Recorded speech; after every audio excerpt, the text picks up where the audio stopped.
Welcome to SilviCast, the podcast about all things silviculture. My name is Greg Edge. And I'm Brad Hutnick. And we are both silviculturists with Wisconsin DNR Division of Forestry and your host for today's show. Guten Morgen, Gregor.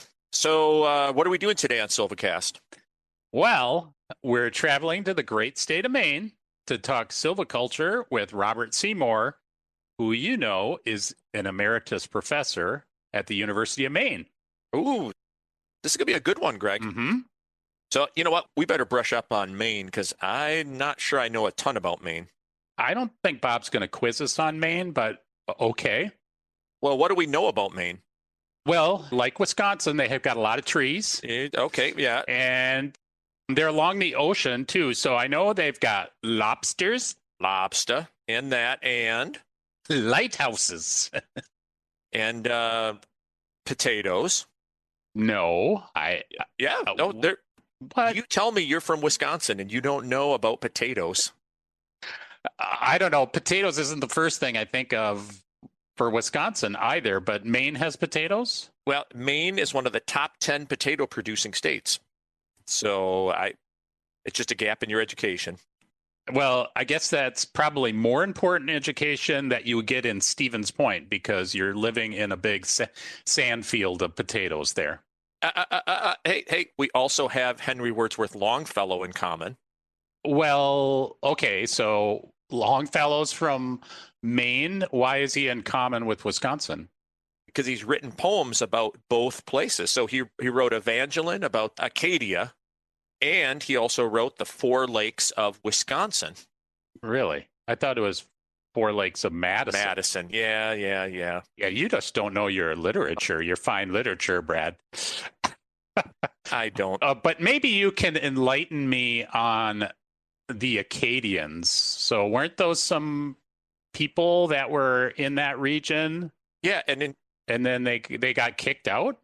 So that's right. So the Acadians were French settlers. Okay.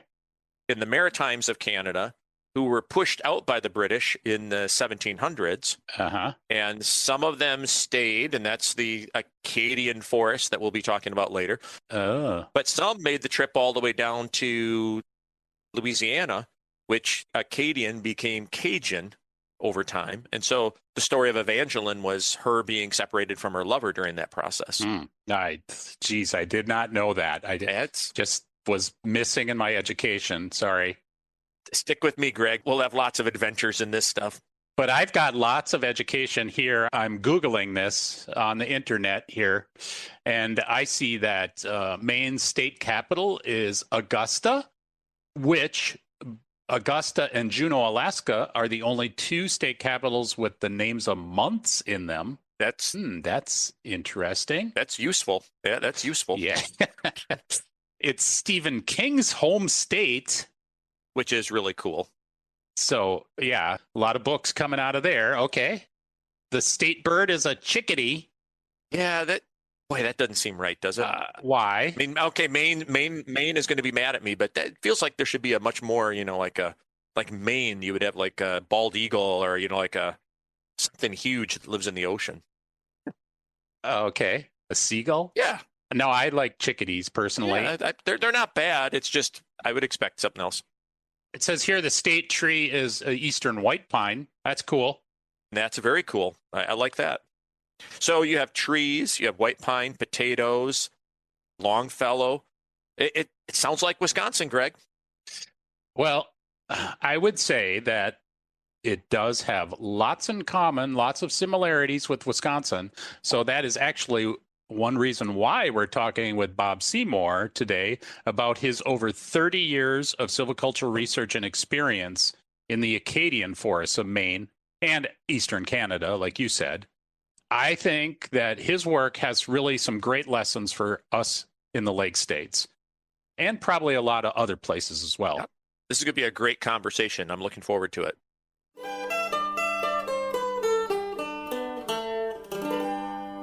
This season of SilviCast is brought to you by the Nelson Paint Company, McCoy Construction and Forestry, and the Family Forest Carbon Program.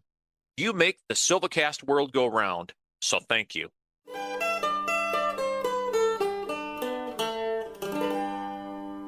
Bob Seymour, welcome to SilviCast.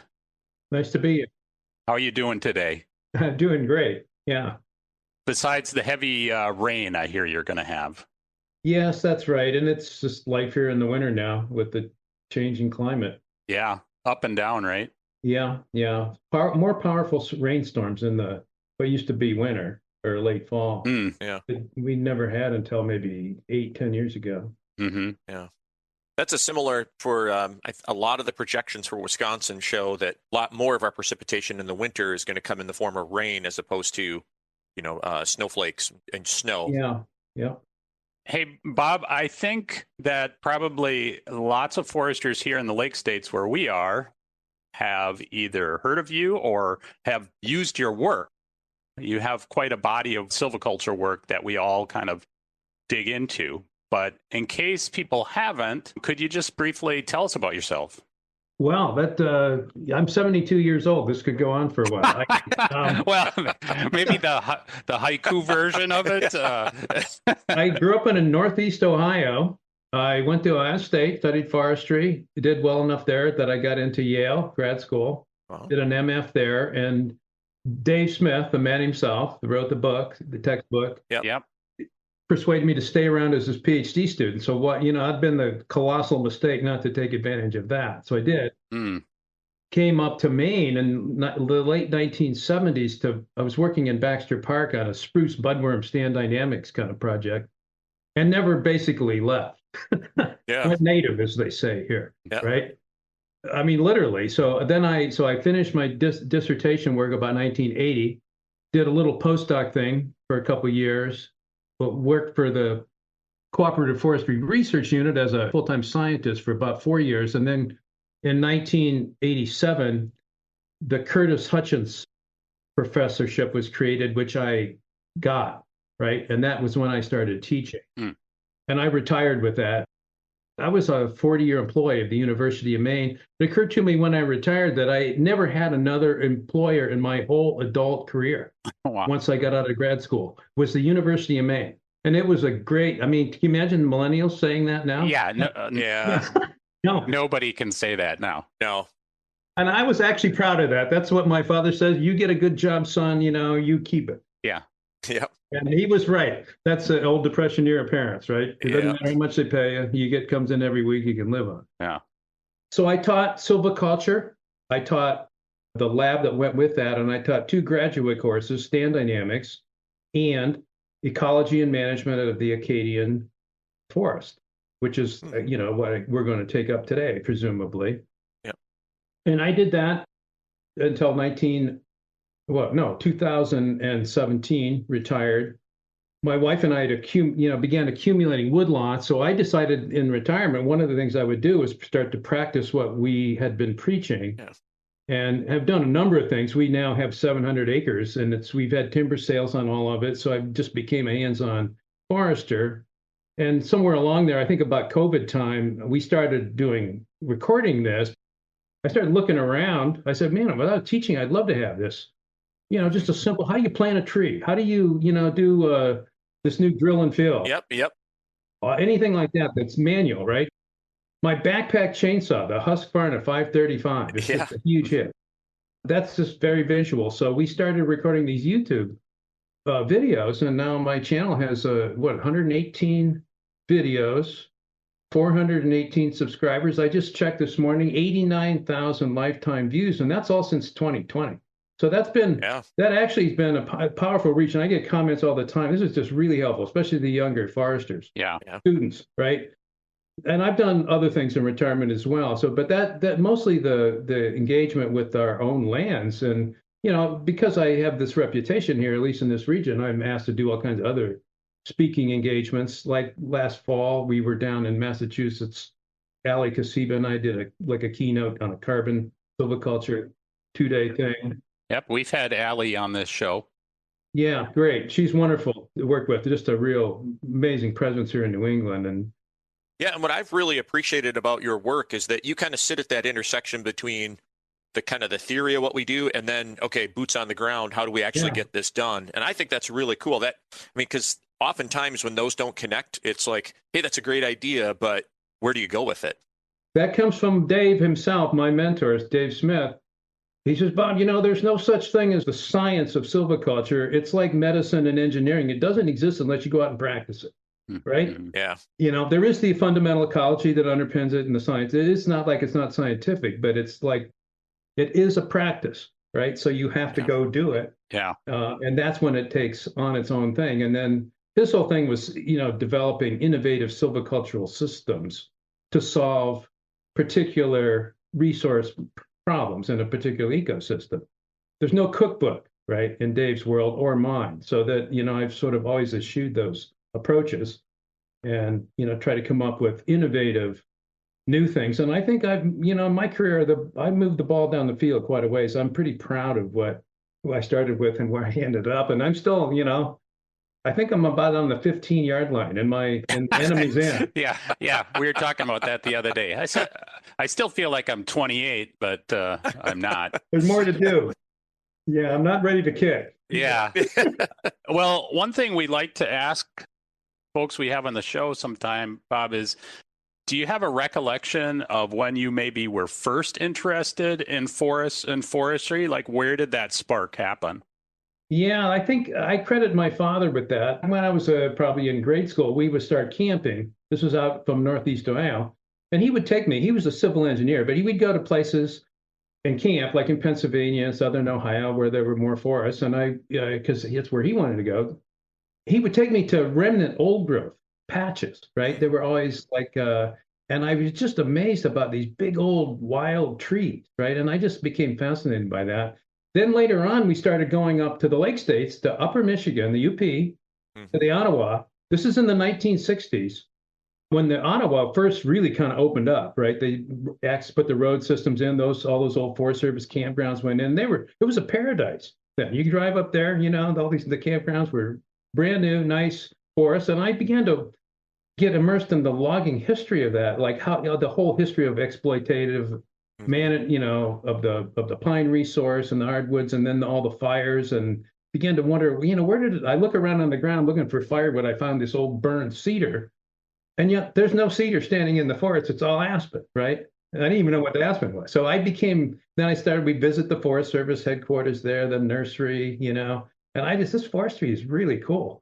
And so that was really that immersion in the national forest. We were mostly up there fishing, right, and all the lakes, but we couldn't help but just wander around the woods. So that's what did it for me, for sure, and never lost it. Well, that sounds like a really easy, or maybe you think about those introductions when it wasn't like you weren't hit over the head with it, but you kind of came to it as being part of that. Yeah. It's just always been this intellectual fascination. I had some great mentors really in my career that got to the ethical part of it, right? And that forestry isn't just a job. Mm-hmm. Yeah. Foresters are society's custodians of the forest. We should be. We're not always, acknowledged for that, but that is what we are. Yeah. And we need to do that well. That's always been my mantra. Yeah. So now you're a custodian of the Acadian forest. Yeah. And I guess for a lot of us, we have international listeners, right? Or at least Iowa. So Iowa. That's pretty out there too. Yeah. So, but what is the Acadian forest? The Acadian forest stretches from probably eastern Nova Scotia, most of Cape Breton Island, through most of the Maritimes, essentially New Brunswick, southern Quebec, the northern 2/3 of Maine, and then northern New Hampshire and Vermont, the more mountainous parts of those states, and maybe sometimes down into the Berkshires. Occasionally, maps will push it over into the Adirondacks. It's really the range of red spruce. Is what it is. It's a well-watered ecosystem. It rains the same amount every year. This is the subtle difference between here and where you are, where it's a little dry, just enough drier in the summer. Here, what that gives us is this abundant advanced regeneration of almost anything, right? It doesn't die out from moisture stress in the understory because it keeps being fed by rain. So the critical ecological dynamics, we have typically in our woodlots, I just wrote a management plan for this tree farm, and I'm looking at the stand descriptions. There's from 8 to 14 commercial species in every stand, down to 4 and 5 acres. There's no, I mean, monocultures are really rare, and they can be created silviculturally, but a best example probably are the old field white pine, right? Which is anywhere you have white pine, that you'll have that, but that wasn't natural, and those are reverting to mixed species stands after treatment, especially the better soils. The real poor sites are pretty.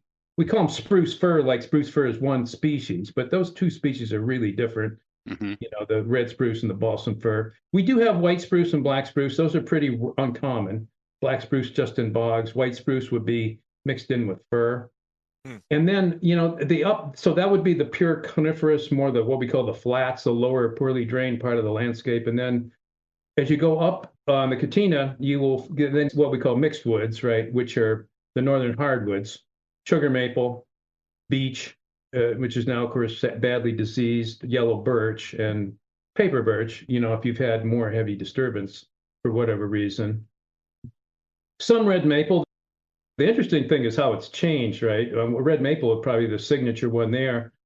Disturbance regime of this forest is driven, you know, 90% by small scale gap dynamics that are they're somewhat wind events, but also pest events that are species specific. So you always have, in nature at least, you have this fine, very multi-aged mosaic of multi-age forests all over the landscape. Craig Lorimer, actually, for his undergraduate honors thesis at Colby College, published a seminal work on it in ecology in 1977. And that's where he did the witness tree thing and found that the stand replacing disturbances in this region were really quite rare. I think in 14% of the landscape or something was in them in 1820, say. And that, if you do the math, the cycle math that you do, that's like over 1,000 up to a 2,000 year return interval. So several generations of these late successional species. And fire would not have been so much in that system because of the moisture?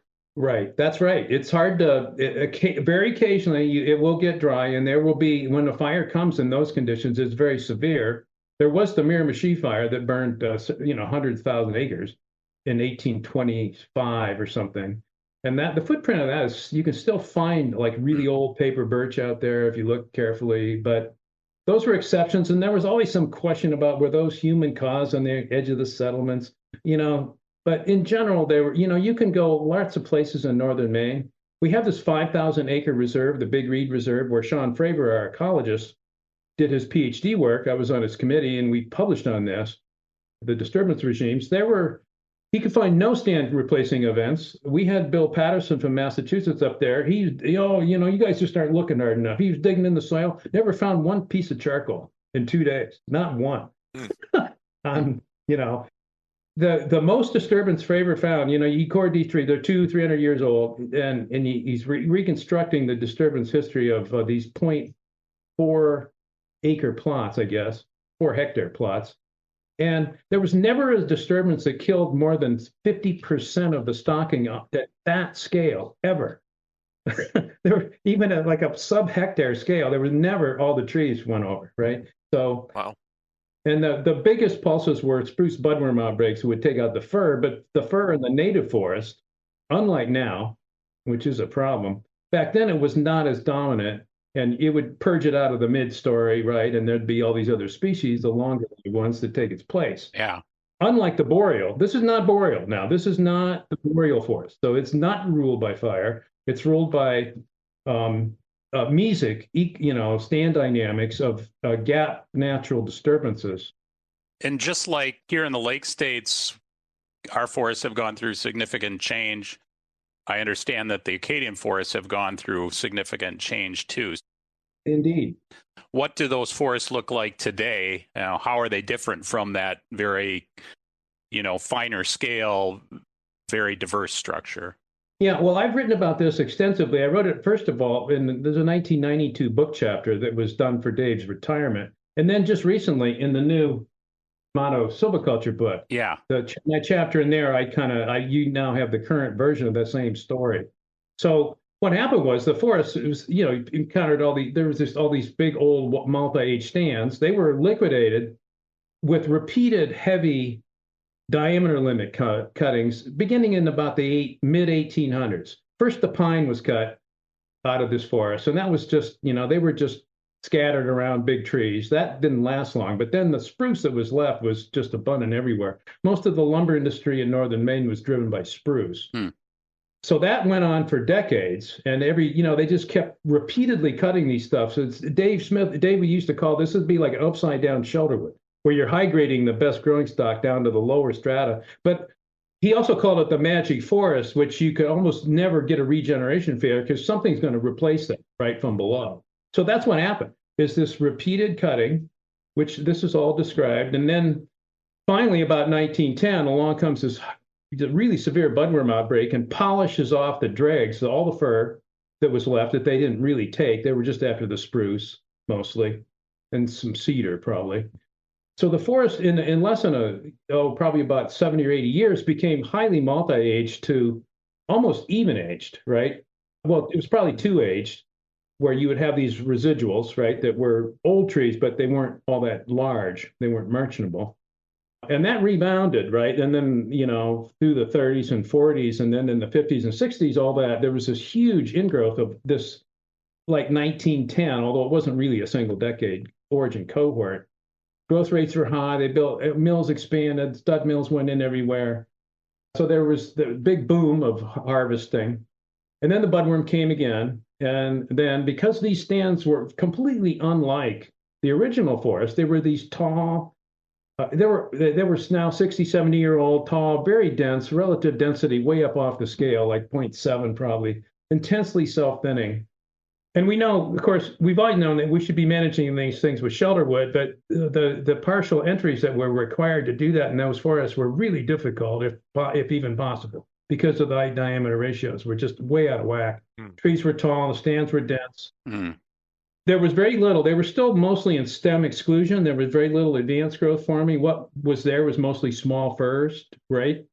Well, anyway, so the budworm hits this, and then the industry ramps up and starts clear cutting these stands. Now, thinking, we clear cut these forests before, this is going to be okay. Of course, I was here then, and I was young. I said, I'm pretty sure these clear cuts are not ecologically anything like the old, quote, clear cuts, which were just overstory removals.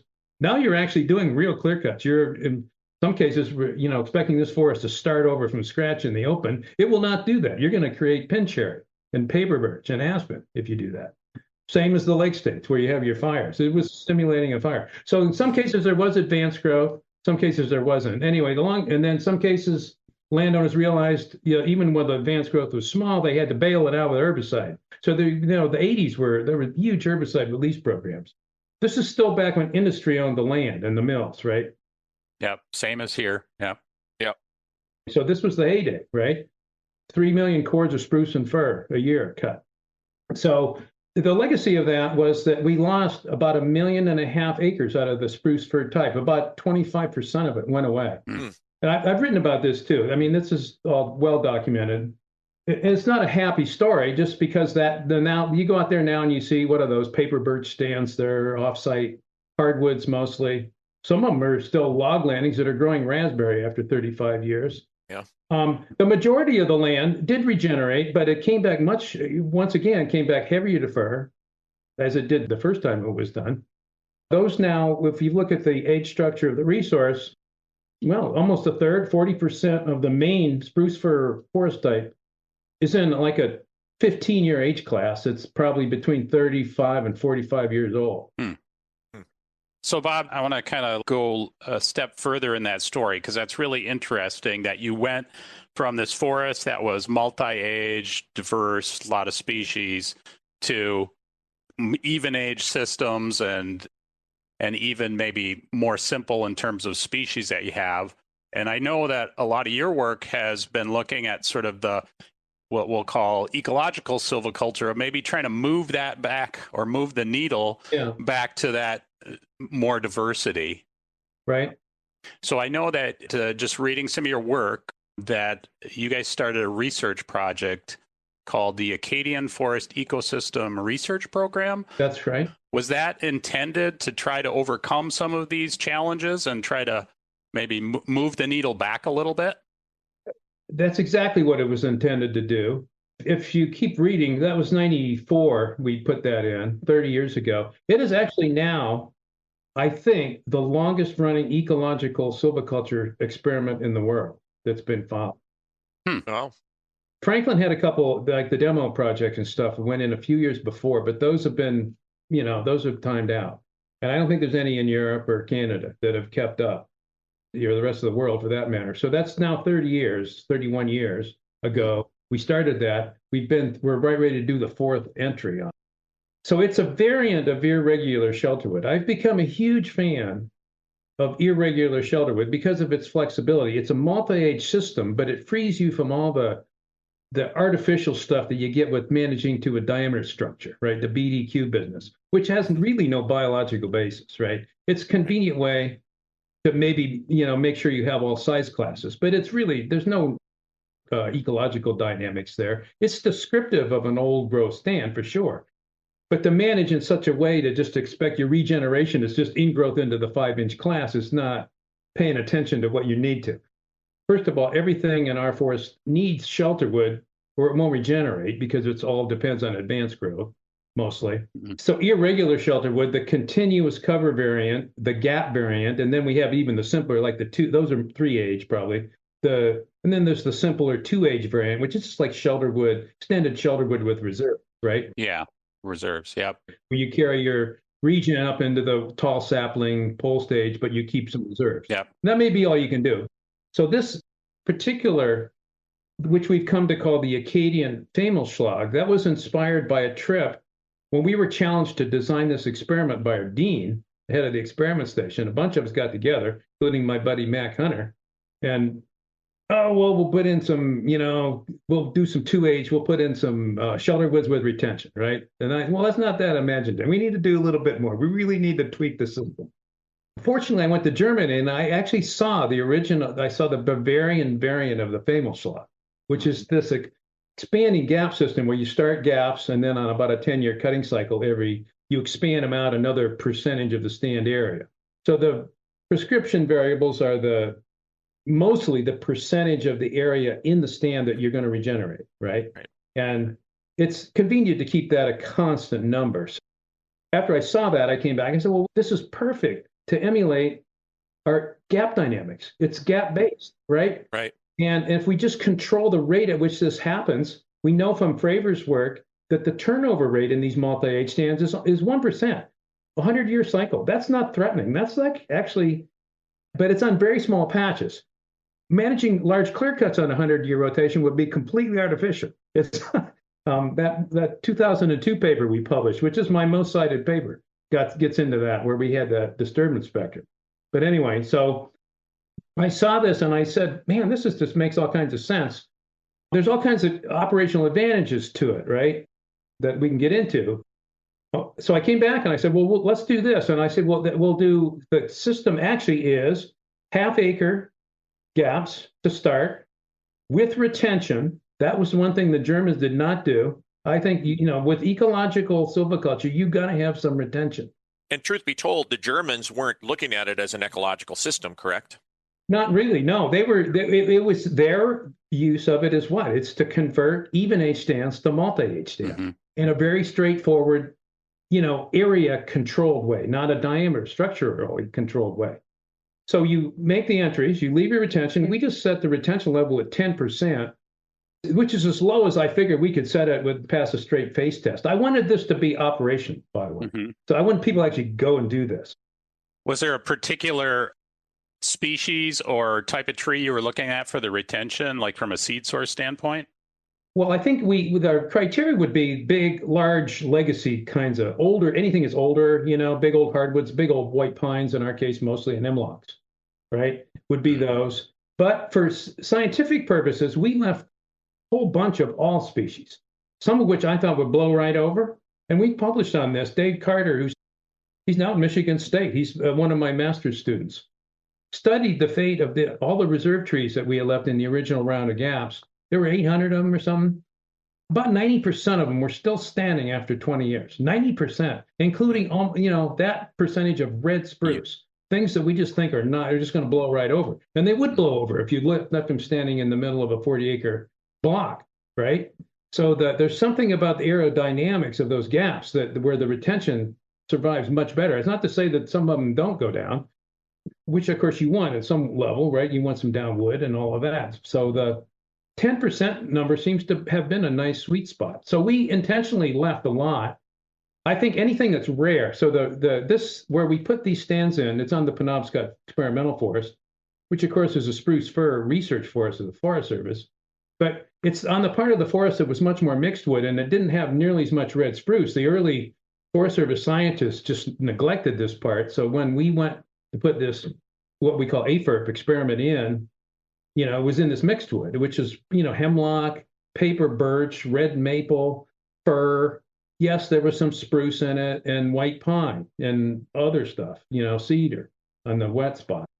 So this is great, right? So we put these gaps in, and then twice since we've gone back. And then the beauty of this, the operational beauty of this is the expansion. Regular shelterwood, if you do uniform shelterwood, one of the it works, right? You make establishment cutting, you get your regen usually, but then you got to go back and remove that overstory. You're going to drive through that regen if it's a uniform throughout the whole stand. You're going to, we try to keep trails down to 12% on our lands, and that's challenging. I think the industry probably would accept more than that. Greg, in fact, I remember you showed a slide of a pine removal in that meeting we were talking about. Oh, yeah. I was just appalled at that, actually. Big, wide grapple skidder trails. I mean, we would never do that here. That would never happen. Yeah. Nobody would allow it, but whatever. So with this Femelschlag, you don't need to do that because you're operating, you lay out your trails very carefully in the matrix. And then the harvester, and we did the first of these actually with cable skidder. That guy timed out. So we got to do this mechanical.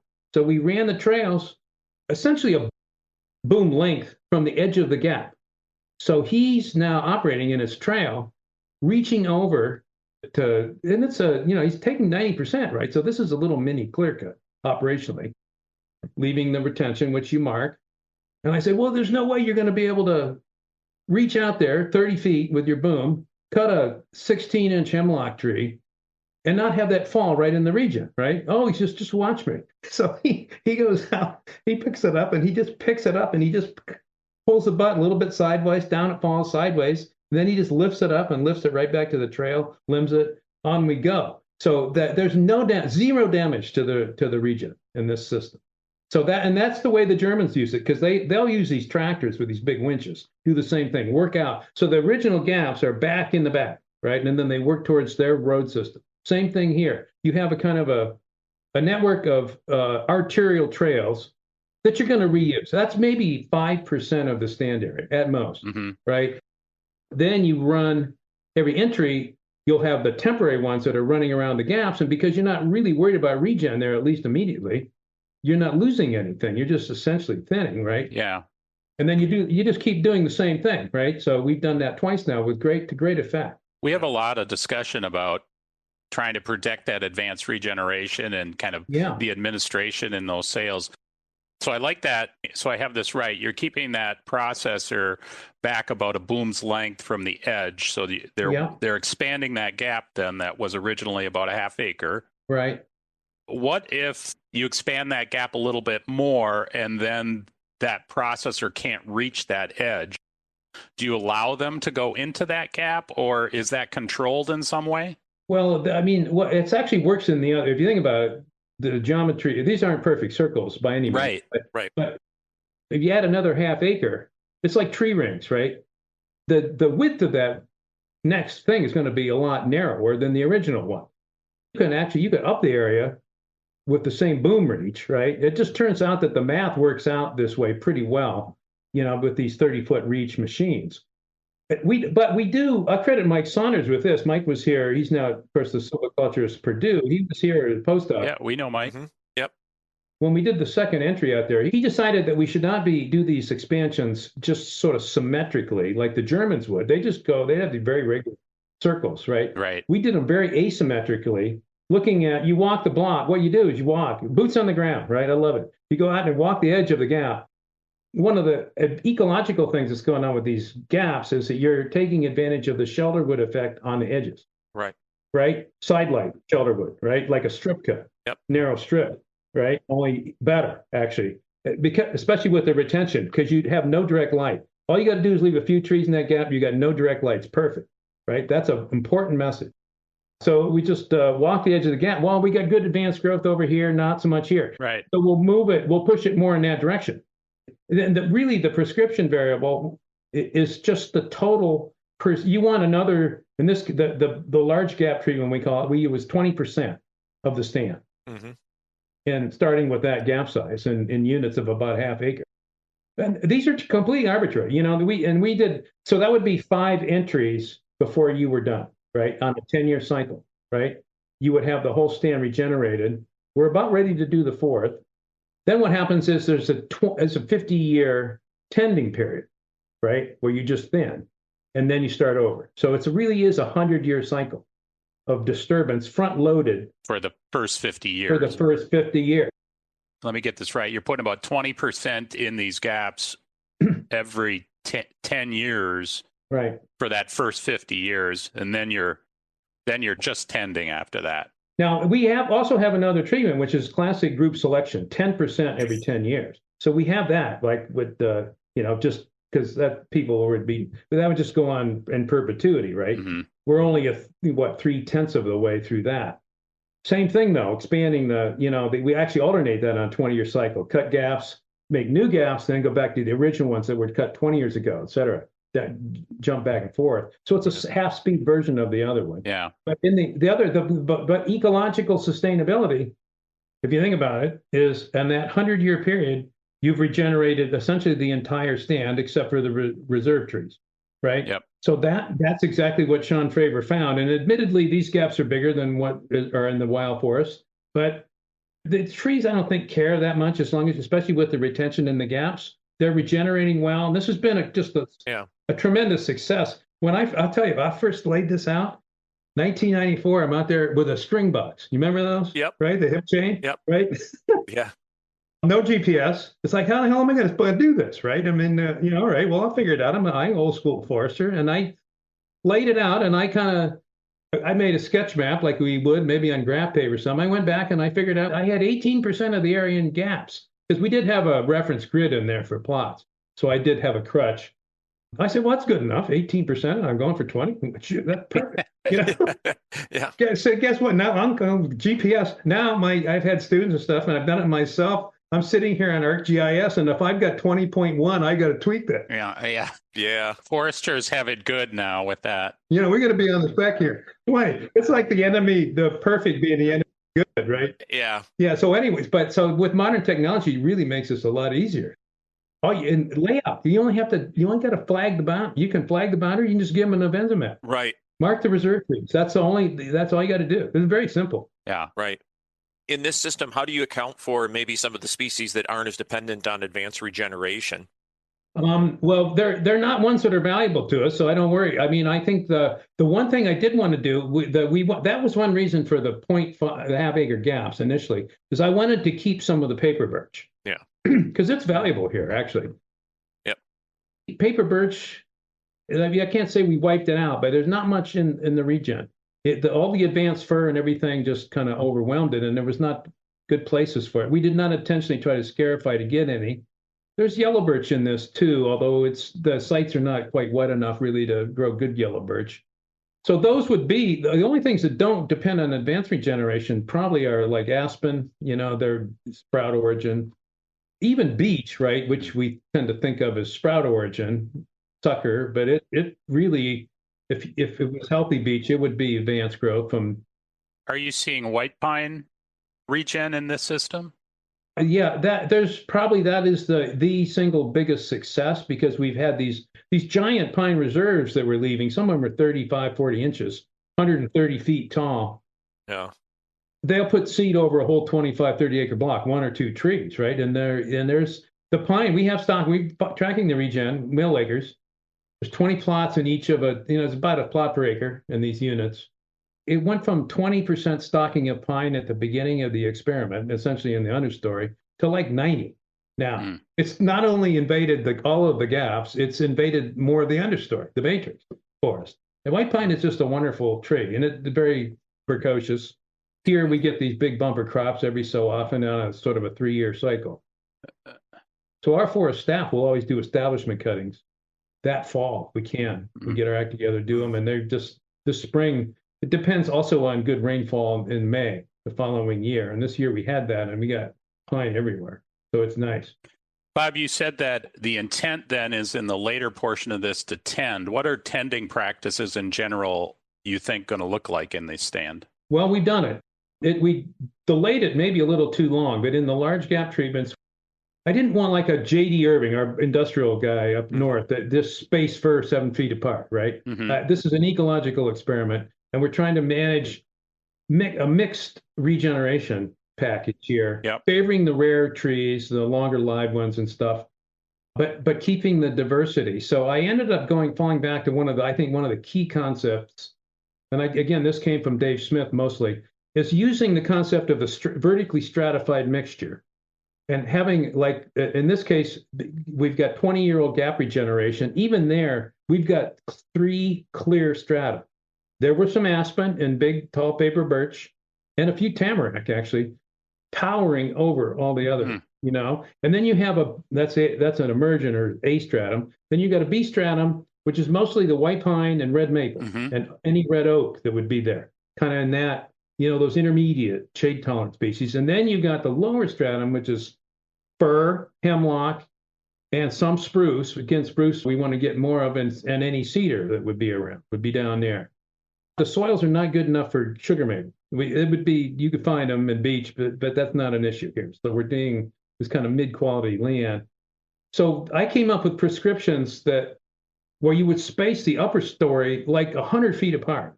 Don't get rid of them, because actually industry would immediately get rid of those aspen because they're just competing with the more valuable softwoods. All right. Well, we took them mostly out, but not entirely. I wanted to say, as a workers, I want you to see barely from one to the next.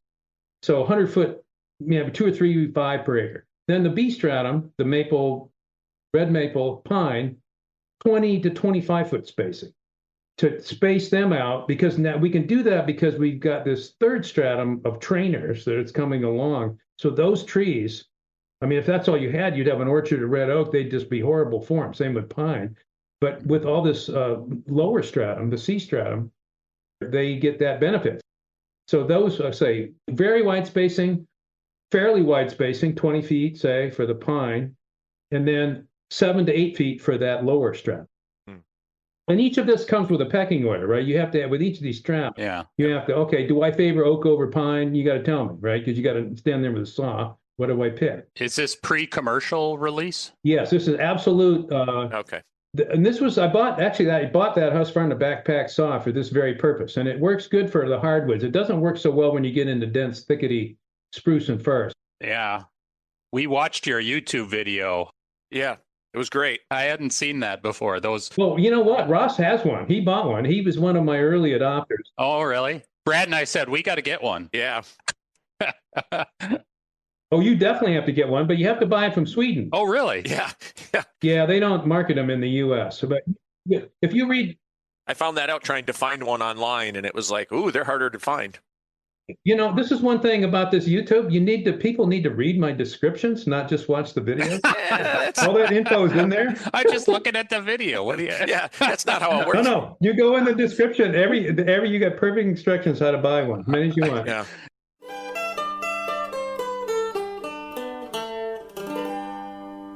Looking for continuing education credits? Check out the SilviCast webpage for more information. And now, back to our show.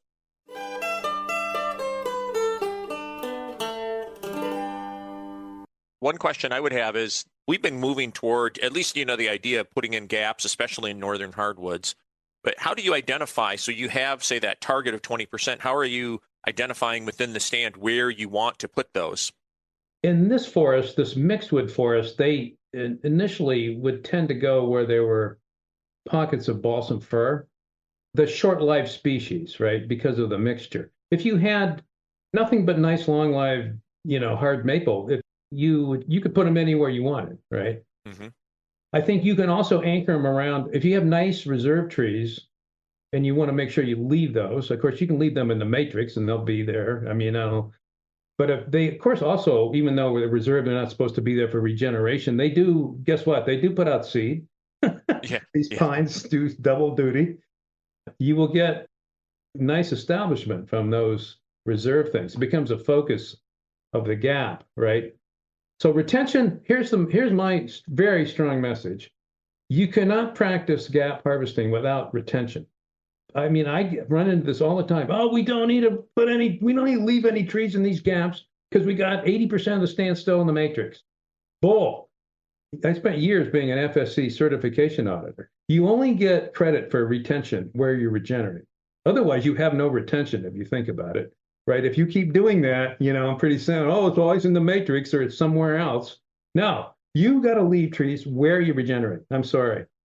In our forest, it actually will be better. All that stuff in the silviculture book about gap sizes and, big gaps, small gaps, light patterns around the edges. That's all repealed if you leave just a modest retention in gaps. You can make 2-acre patches with 20% retention and have almost no direct light in that patch. It's a perfect patch, right? So the patch sizes don't need to be rigidly defined. Now, we did a lot of things in this AFERP experiment just because it was an experiment when you didn't want to have control, right? And not have too many variables. But in practice on our own lands, people say, oh, do you do this on your own? You go on the tour, and I'm, of course, all wound up excited about it. But then somebody asked the hard question, do you do this on your own lands? And I said, mostly. Yeah, yeah. But not entirely, because one of the things about that gap treatment is, at least in the rigid European variants, you stay out of the matrix. You don't thin the matrix until you regenerate, right? And I just can't, on my own land, when I'm going to have an operation, I want to thin through that because there's furs dying. I mean, there's all kinds of good you can do.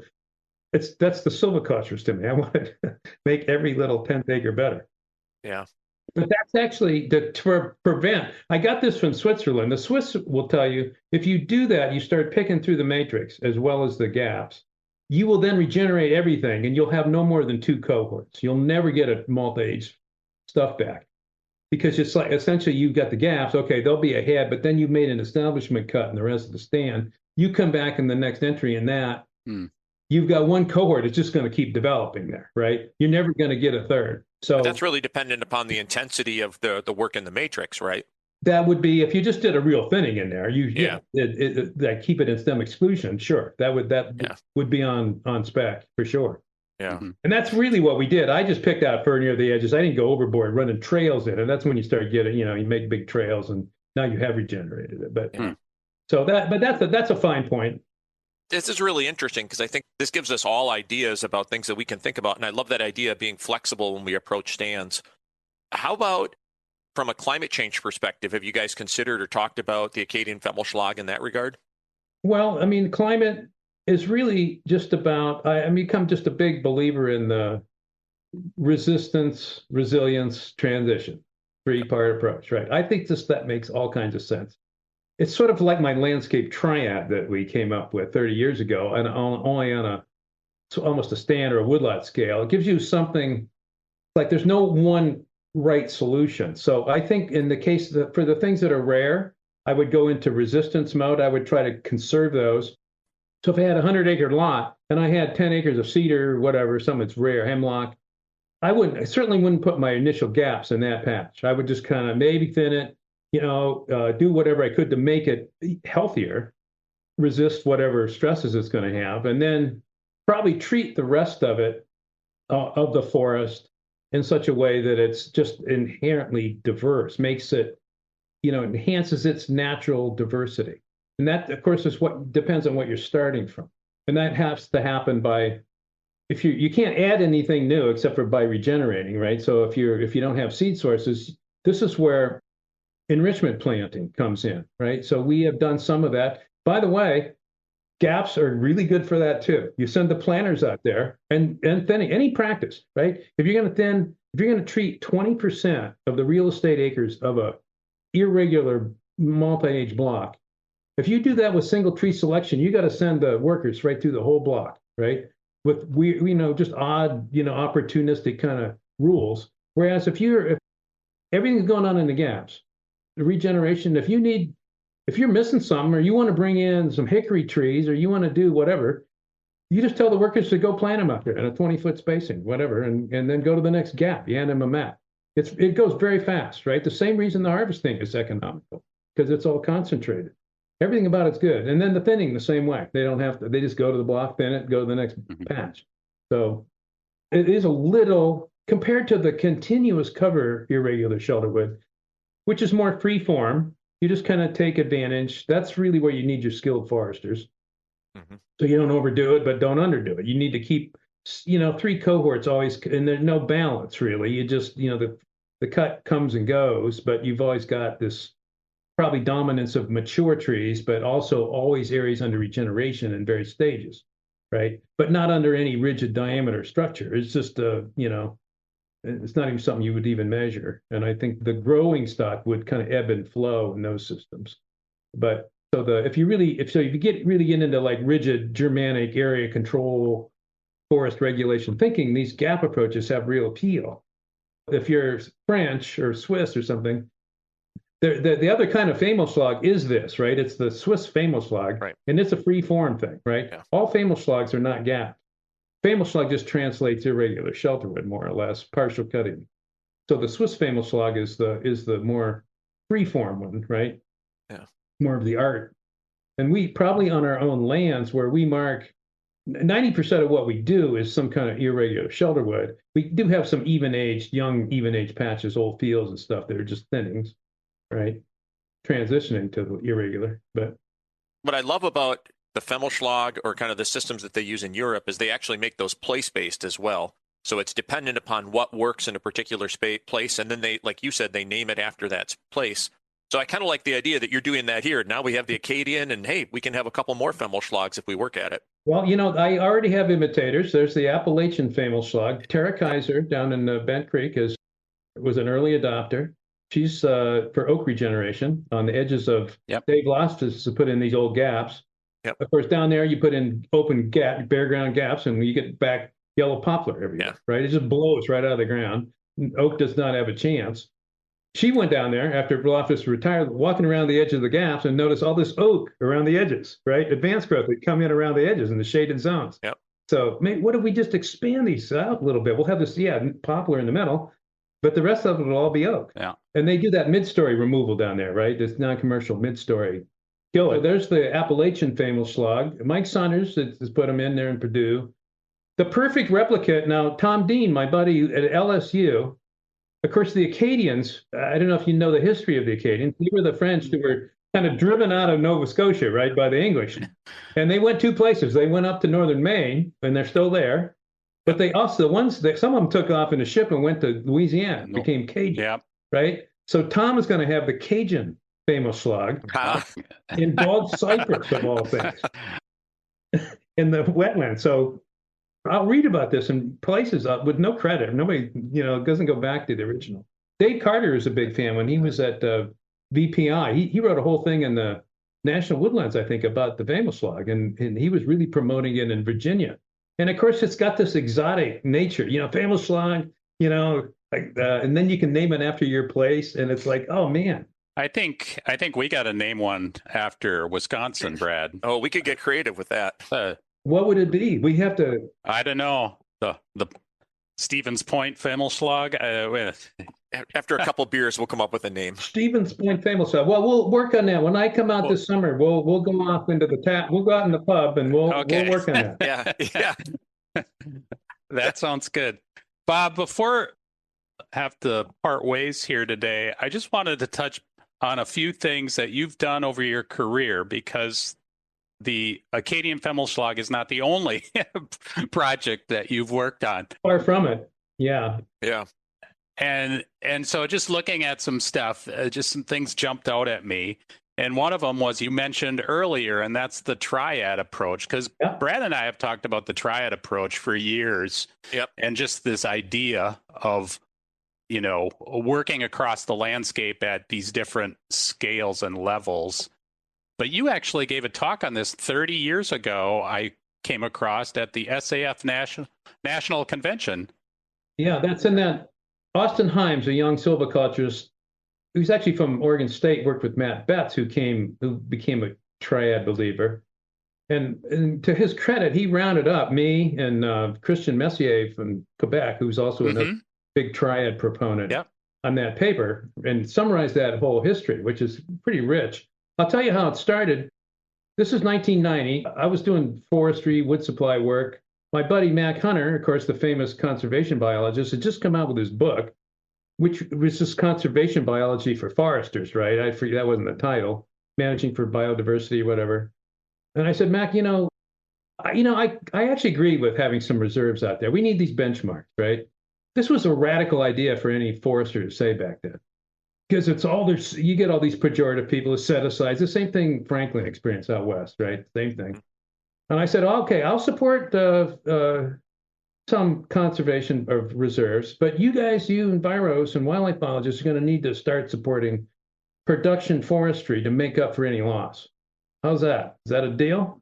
And he says, sure, let's write about that. That's Mac was always his approach, right? We can talk about that, and then we wait until we write something about it. So we wrote that actually monograph through our experiment station. That thing we published in 1992, New Forestry in Eastern Spruce Fir Forest. That's where the triad was first unveiled. Everybody's talking about this ecological forestry because nobody had done any yet. In 1992, we are now. This is going to be popular. I said, well, let's publish 1,000 copies of this. Usually those experiment station bulletins, you publish 50 and you retire. There's 48 on the shelf. Yeah. You've given out 2 in your whole career. Well, we don't even do it anymore. We don't even produce them. But that back then, those things went like 6 months go by and the supply was exhausted. We published another 1,000 copies, and they within another year or two. So those things are collector's items, right? And it was hugely influential. And what we quickly found, this is the key thing, it's a land allocation approach that can make sense, right? It's a way to have things. The real concept is that there's no one right way to practice forestry. And what we found was immediately everybody agrees with 2/3 of the triad. It's just not the same 2/3. Yeah. You see what I mean? And the old time production guys, which, they were the guys in charge when you guys started your careers, right? You can picture them. And they're still out there, right? Yep. And we still have them here, actually. And then you have this is Leopold's A and B type foresters, right? Yep. Oh, yeah, well, we can, Byros say, it's about time you guys have advocated for reserves and this ecological management of the matrix. But are you sure we need this pesticide spraying, this herbicide work on these plantations, I'm not sure we need that, right? The timber guys say the same thing in reverse. Well, I get your timber.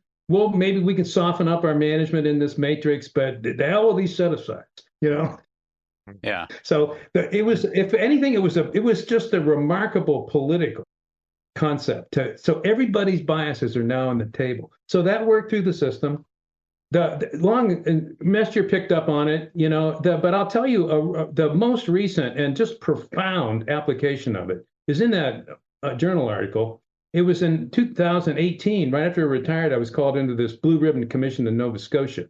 There was just uproar about managing the crown lands there. They were doing it too industrially, right? And people were getting pissed off. And it's just the same. It's Acadian forest, only they were just managing it like, there were 3 species in it, and all in even age, blocks, timber-driven structures, right? So they were scared because all they saw as an option was BDQ, single tree selection. They didn't actually, that just managing in the middle with irregular shelterwood was not something that he haven't even heard of, surprisingly. I've already seen this about Eastern Canada. They were kind of insular, right? All the foresters are trained at UNB. There's only one school. And they never really emphasized that. Irving, the industrial people had the dominance. So it took me, and Mac was on this commission too. I was talking to, you can do this. It's going to be a change. And the Bill Leahy, the head of the whole thing, he's the president of the college there. It was just an incredibly bright man. He's a lawyer, really, by trade. He immediately glommed onto the concept of the triad as a political winner. He says, everybody's not going to like all aspects of this. But they will all like the eventual outcome where somebody wins somewhere, right? Mm-hmm. And so he started really pressuring the political leaders to make this happen. they already had their set-asides, right? The protected areas. Canada's good about that. They're ahead of us. So they had 20% or some in protected areas. It was really about taking the rest of the matrix forest and managing only some of that under production. They ended up doing an analysis, putting about 10% in high yield spruce fir plantations, PCT stuff. But then now you got 20, so you got 70% of the matrix forest is now got to have some new paradigm, and the irregular shelterwood I was the right man at the right time. Yeah. Bob, I think we'd be remiss if we didn't talk about your YouTube channel too, because you've got some really cool stuff there that I think foresters, non-foresters can learn from. And I know, Greg, we were talking about every so often you see something and go, why didn't I think of that? And it was basically the drill and fill. Yeah. Which is like, because you know the volume. If you know the size of the hole, you know the volume, you know you're basically measuring things out. But you've got some really good stuff there. Drill and fill is an absolute game changer. I've done my share of hack and squirt. Everybody has, right? Yep. And that's just a horrible practice on you. It's ergonomically hard on your wrist. It's just the drill and fill, and it's only made possible by technology. These new modern drills, 5 amp hour, high powered drills will last all day, one battery. You get a maple tapping bit, that extracts the hole. They're expensive, but it's perfect. It's just because of the volume. You put one hole per 2 inches, and it's faster than cutting. It just works incredibly well, and it takes almost no weight. It's about the same productivity as that backpack chainsaw, cutting the trees and spraying the stumps. Yeah. So, yeah, that's another video that I really keyed in on, was the backpack chainsaw. So yeah, well, I got a whole playlist of those now. So I just put up another a couple of weeks ago. But back to the channel. The channel originated, as I said, I guess, back around COVID, when we were in Maine, at least, forestry people were shut down, right? Forestry was an accepted industry. So if you're going to go do forestry work, you drive anywhere you want, right? And so Jess and I, my wife, she happened to be on sabbatical, so we had a bunch of NRCS contracts, and we just, let's go do this work, right? So we put a whole bunch of them in. I said, we should film this. Nobody's doing this. There's no guidance about how to do this. So she became quite the videographer, and I'm out there running the tool or whatever, and sort of giving the advanced silviculture lecture while I'm drilling into the tree, right? So it's like, I'm an experienced woodworker. I like working with tools and getting work done, right? So it was like, okay, I'm probably a natural for this. So this started to catch on. So every time we'd go do something, Jess would say, well, why don't we film this? 5 minutes. It takes 5 minutes, right? And then it's there. And then it gets shared, like Marcella, for example. Marcella in Minnesota. Yep. She and I don't know who's teaching in Wisconsin now. I didn't know if they ever even hired a silviculturist. It doesn't matter. But Marcella's definitely in Julie Burton up in Michigan Tech. Yep. They're using these videos to train the students, right? Yeah. As they should, because there's no other content. But it's not just that. We had a webinar series here back right around the time I retired beforehand. There's several webinars that I did there. They're all archived, including my after dinner speech I gave at the Minnesota SAF meeting in 2020. That's a poor recording of it, but it's there.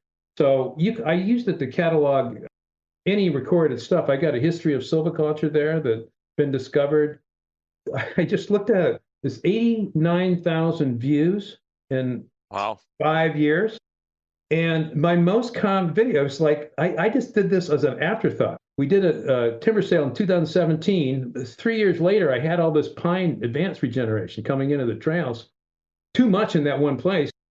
I went down there with a shovel and a bag. I dug up about 50 of them, and I showed how you would dig wildlings. It was right at that right time in April when you can do it. Yeah.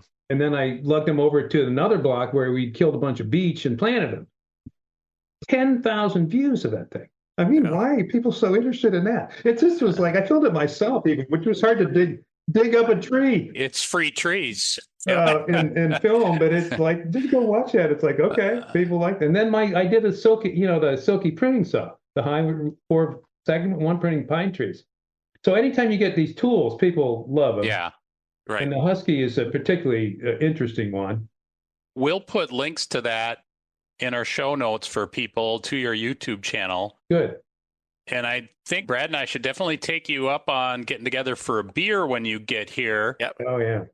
Yeah, we're buying. If you make it to Wisconsin, we're buying. Yeah, except Brad has really poor taste in beer, so he might be buying you a Blatz or something like that. No offense, Blatz. Yeah, that's right. Some people love them. There goes a potential sponsor. Yeah. I'm thinking that we have the Badger Femelschlag, but we probably can come up with something even better. Yeah. You know? Oh yeah.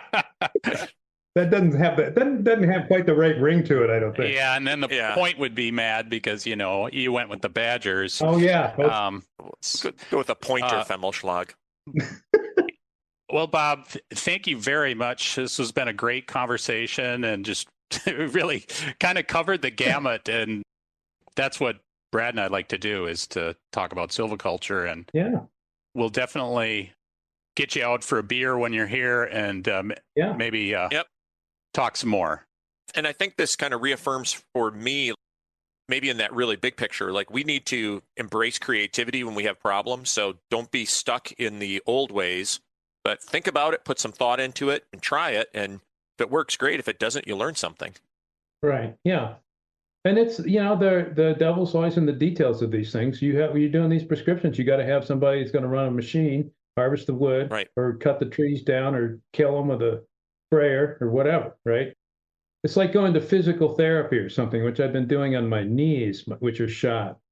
It's like, guess what? This stuff, I got this nice regimen, but if I don't actually do those exercises, they're not going to help. Right. I can read and read and read about them, watch the videos. Yeah. They ain't going to help until I do the work. Yeah. Same with this, you can lecture about how bad the beach problem is and all of this and that. And then I said, well, have you actually done all the things we know will work?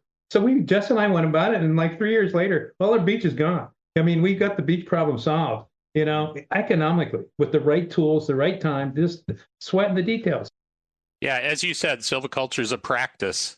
Yes. Right. It has to be used. Yeah, and I think the carbon, we could do, why don't we, I'm willing to do another one of these. Why don't we, when this airs, people are probably going to watch this or listen to it and have more questions, right? So down the way, if you want to do it again, there's a lot more to talk about. Yeah, we would love it. Thank you very much.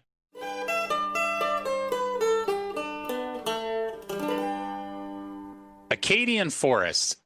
I can add another term, Brad, to my Silvictionary database. And does that mean we're going to ride the Silvosaurus again? You betcha. It's time for Silvictionary. This month's word is something that we maybe didn't get a chance to touch on with Bob in our conversation, but I know it's one of your favorites, and that is relative density. Can you tell me what relative density is? So we see relative density in a lot of different places, right? So it can be just putting two densities together and looking at the difference between them, but that's usually not what we're talking about in our situation. So the Dictionary of Forestry defines it as, they call it relative stand density, and they call it the ratio or proportion of absolute stand density to a reference level defined by some level of competition.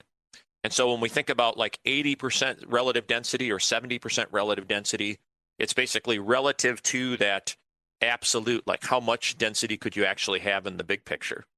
And actually, we didn't get a chance to talk to Bob today about it, but he's actually explored using them not only for even age management, but for maybe like multi-age management, which I think would really, really be cool. Well, more to come in the future on this. We might have to catch Bob when we have that bar visit. When he comes to Wisconsin.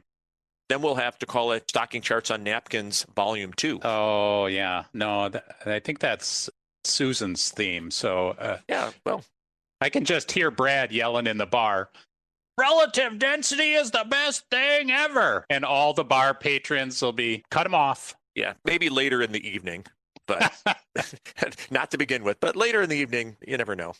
Anyway, moving on. Yep.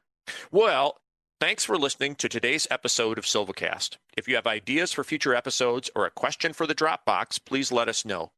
You can reach us at UW-Stevens Point's Wisconsin Forestry Center by emailing wfc@uwsp.edu. Feel free to include a sound file of your question or comment if you like. We learn best when we wrestle with questions, so keep them coming. And take care, everyone. And as always, thanks to all of our team, Susan Barrett, Editor-in-Chief, Joe Rogers, our IT Master, Theme music by Paul Frater and UW-Stevens Point's Wisconsin Forestry Center.